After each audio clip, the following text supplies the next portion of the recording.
Putlabai was born and raised in an Indian village, the place in which she assumed she would always live and raise her own family. By the time she was 12, she was a wife, and by 14, a mother. Not long after Putlabhai's daughter was born, her life changed forever. She contracted leprosy, so her husband abandoned her. He left the family home, moved to the city, remarried, and had no further contact with Putlabai or their young daughter, Renuka. Putlabai looked to her brothers for refuge, but they were unwilling to have someone with leprosy live with them. They told her to clear her room in the family home and go away. Isolated, abandoned, and vulnerable, she remembers standing outside what had once been her home, weeping. The one thing her family gave her was the instruction, "Go to Bidar, there is a doctor there that will look after you." Putlabai and 3-year-old Renuka met Dr. and Mrs. Salins at Velamegna, who welcomed them in and provided for them.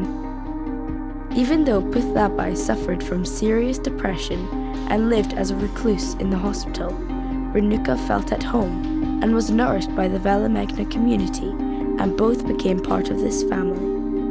"The hospital became my world," recalls Putlabai. As they settled in, young Renuka gained friends and an education. She was unable to gain access to medical school, but is trained as a nurse and now works at Velamegna, investing in the services of the mission hospital which had once been her childhood haven. Putlabai over the years has slowly recovered from the dark place she was in, and as she watched Renuka grow into an educated, independent young woman, this has helped her find hope and renewal. A generous gift years ago enabled Renuka to afford to get married and celebrate with a joyful and wonderful wedding. Her husband, Guru Das, says he was warned that it would be a problem to marry the daughter of a leprosy patient.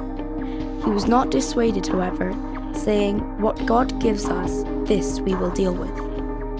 Renuka and Guru Das say, "We want our 2 children to become doctors. We didn't manage that in our generation, but our children can in theirs.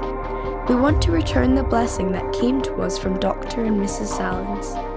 Putlabai says, "I'm happy now and joyful, but if it wasn't for this place, I would have just gone somewhere and died. This is now my home." Some stories take generations to tell.